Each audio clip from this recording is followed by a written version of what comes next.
Pourquoi pas? En fait, c'est juste pour interpeller. Mon sport, c'est l'ultra, donc je sais courir longtemps, souvent. Donc je me suis dit que si j'allais faire un Tour de France en faisant 42 marathons, 42 jours, j'allais interpeller pour que les gens se posent la question du pourquoi. Et le pourquoi, c'est uniquement pour parler d'une aventure entrepreneuriale que j'adore, que Arthur anime avec tellement de talent, qui s'appelle Team for the Planet et dont le projet s'appelle Courir pour Team for the Planet. Parce que le principe de Team for the Planet, c'est que tout le monde puisse être ambassadeur de l'aventure, que tout le monde puisse la relayer, la faire connaître, la faire grandir. Et clairement, proposer de faire 42 marathons en 42 jours, c'est quand même une belle façon d'être ambassadeur. D'habitude, les gens en parlent à leur grand-mère, en parlent à leurs amis. Bon là, Philippe m'a proposé de faire ces 42 marathons. Je me suis dit quand même, en termes de caisse de résonance, pour faire connaître le projet, le faire grandir, il y a quelque chose à faire. J'avais juste peur qu'il meure au milieu. Il est toujours vivant. C'est un bon pari réussi. Alors la construction de ce Tour de France, elle est très simple, c'est qu'il faut comprendre que si on veut faire quelque chose, il faut s'entraîner en permanence. En fait, la vie, c'est que l'action, c'est que le mouvement, et moi, je suis en permanence dans le mouvement. Et donc, en fait, la préparation, elle était très simple. Moi, je suis habitué à courir tous les jours, depuis 20 ans. Et donc, en fait, mon corps est habitué. Donc, l'idée sportive de ce Tour de France, c'était pas, en fait, le gros problème. Ça, c'était facile à faire. La grosse difficulté, c'était d'aller chercher 42 pilotes dans chaque ville pour pouvoir organiser ces 42 conférences et pouvoir communiquer au plus grand nombre cette histoire de Team for the Planet. Et ça, c'était un vrai défi, c'était un vrai challenge parce que c'est pas si simple d'aller chercher 42 pilotes motivés comme moi parce que la motivation, c'est contagieux mais pas toujours à la hauteur que moi je souhaiterais, quoi.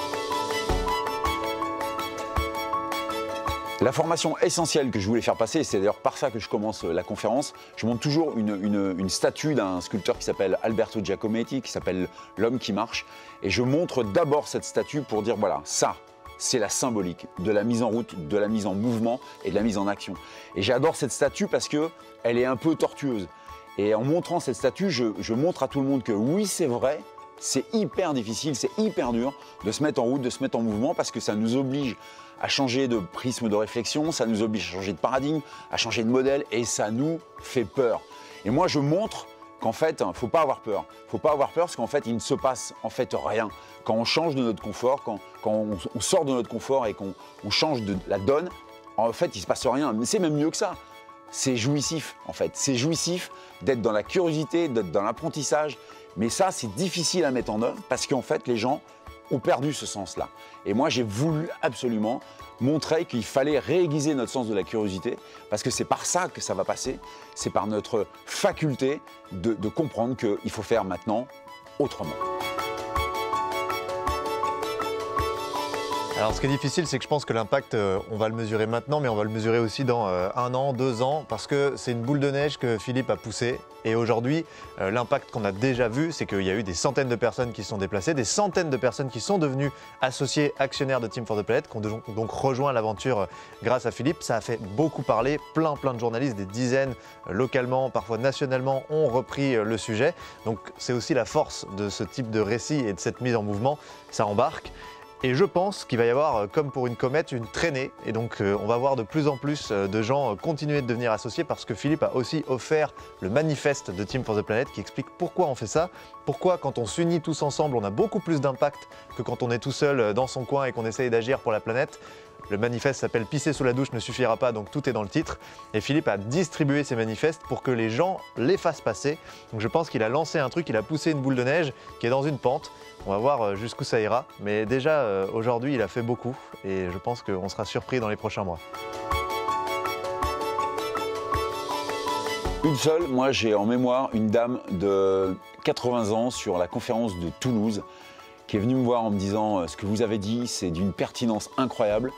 Et j'ai été choqué, bouleversé par mon comment on appelle ça, mon impatience, non, comment on dit? Mon impuissance. Mon impuissance, voilà. Et là, d'un seul coup, il m'avait réveillé. Et moi, du haut de mes 80 ans, eh bien, je vais prendre des actions et je vais devenir l'associé de Team for the Planet parce que j'ai un rôle à jouer du haut de mes 80 ans. Moi, j'ai adoré ça. C'est un des plus beaux moments. Moi, je pense que c'est hier, à l'arrivée de Philippe. Bon, déjà, il y a eu cette arrivée vraiment digne d'une arrivée de l'UTMB, quoi. C'était dingue, avec l'arche et tout. J'ai senti que ça inspirait au-delà du fait que les gens avaient envie de participer à l'aventure, de se joindre et de permettre au mouvement d'aller plus loin, d'avoir plus d'impact. Parce qu'il y a un monsieur qui est venu me voir, qui fait du théâtre, qui a priori fait des belles pièces, qui a écrit déjà pas mal de choses, qui a déjà un bon nom, et qui m'a dit bah moi, Philippe, ce qu'il a fait, ça m'a vraiment créé un déclic. Maintenant, je vais faire une pièce de théâtre pour parler de l'impuissance des citoyens face au dérèglement climatique, pour caricaturer les politiques, le monde économique, les citoyens, comment tout le monde se renvoie la balle, nous projeter avec humour et de manière un peu sympathique, théâtrale, dans les difficultés qu'on rencontre tous au quotidien à pouvoir adresser ce challenge du climat et pouvoir m'en servir aussi pour faire connaître Team for the Planet et pour inviter des gens à passer à l'action.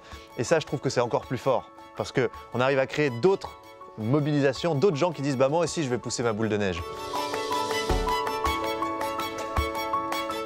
Au départ, j'ai dit à tout le monde que ce défi sportif, c'était mon dernier. Donc ça, je confirme, je le dis même devant tout le monde, devant la caméra, pour que ma femme soit tranquille. C'est vraiment le dernier défi sportif un peu XXL que je fais.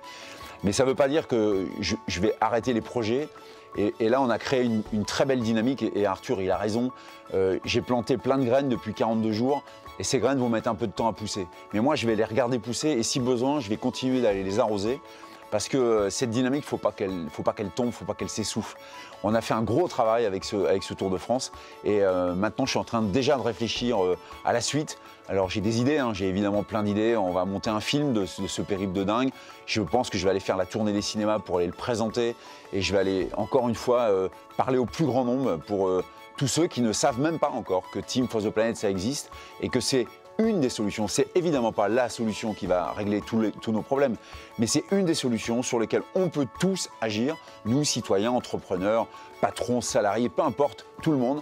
Et là-dessus, il faut encore qu'on bosse parce qu'il y a énormément de gens qui ne savent même pas que Team for the Planet ça existe. Et il faut que tout le monde le sache. Je pense qu'il a quand même beaucoup répondu à la chose. L'héritage, pour moi, c'est en effet qu'il va y avoir pas mal de graines qui vont pousser. Et là encore, hier, situation intéressante. Philippe parle de nous déjà depuis un certain temps, dans des conférences ailleurs.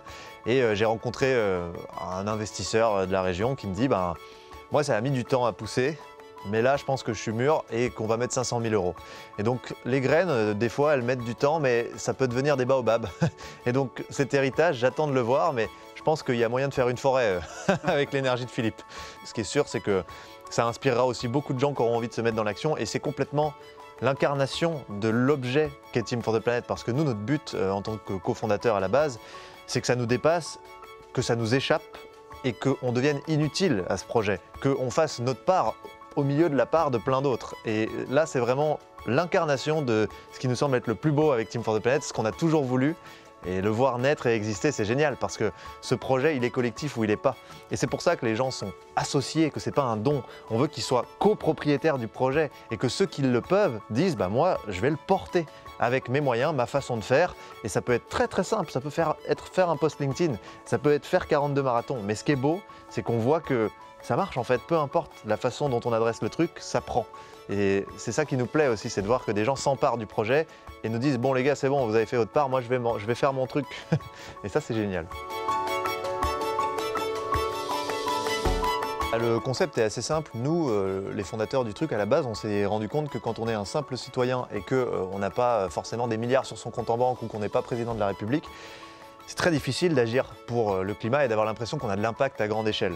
On se sent un peu démuni. Et on avait cette conviction que les entreprises, c'est un outil d'action absolument formidable parce que ça transforme nos modes de vie, ça met l'humanité en action au quotidien pour créer le monde dans lequel on vit. Et donc on voulait utiliser l'entreprise pour agir. Et on a rencontré beaucoup de scientifiques au démarrage qui nous ont expliqué qu'on connaît les solutions et on sait comment agir à grande échelle, collectivement. Il nous faut beaucoup de sobriété et il nous faut des innovations. Et les innovations dont on a besoin maintenant, en fait, elles existent déjà toutes. Elles sont déjà là. Le problème, c'est qu'elles sont portées par des scientifiques, des ingénieurs, des chercheurs qui ne sont pas des entrepreneurs. Et donc, c'est ça qui fait que ces innovations n'arrivent pas à changer d'échelle. Nous, ce qu'on fait, c'est qu'on va chercher le Steve Wozniak, qui a pondu une innovation géniale pour décarboner massivement quelque chose de très stratégique, un secteur stratégique, l'agriculture, les transports. Et on va recruter le Steve Jobs, qui est capable de faire en sorte que cette innovation puisse se déployer partout dans le monde. Et ça, on va le financer avec une grande tirelire collective, participative, à laquelle n'importe qui peut contribuer. Et ce grand mouvement au-delà d'investir de l'argent, peut aussi nous aider à trouver ces innovations partout dans le monde, à les sélectionner, et puis une fois qu'on a créé l'entreprise qui en résulte, eh ben, à lui trouver des clients, à recruter des talents, à faire en sorte qu'elle devienne mondiale. Pour moi, en fait, Team for the Planet, c'est hyper basique, hyper simple dans ma tête. C'est qu'aujourd'hui, on entend qu'il faut décarboner. Il faut décarboner, c'est une urgence. Ça serait bien qu'on décarbone. Il n'y a qu'à décarboner. Il faudrait qu'on s'y mette à décarboner. Team for the Planet, c'est quoi? C'est on décarbone. On y va, on fait, on agit. On n'est pas dans la supputation, on n'est pas dans le « il y a qu'à, il faut qu'on », on est dans l'action pure. Et l'avantage de Team for the Planet, c'est que chaque citoyen qui vient s'impliquer dans Team for the Planet a une réelle sensation d'agir efficacement, de passer à l'échelle, comme l'a dit Arthur, parce que nous tous, on fait tous hyper attention. On fait attention à couper le robinet d'eau quand on se lave les dents, on fait attention à ce qu'on achète, on fait attention à comment on voyage, on fait attention à ce qu'on mange. Mais très souvent, tous, sans exception, moi comme les autres, on se dit quoi? Ça sert à quoi? Ça sert à quelque chose vraiment? Alors oui, déjà, ça sert à quelque chose. On est 8 milliards sur Terre. Si on fait tous ces petits gestes à 8 milliards, oui, ça a un impact. Mais oui, ça ne suffit pas.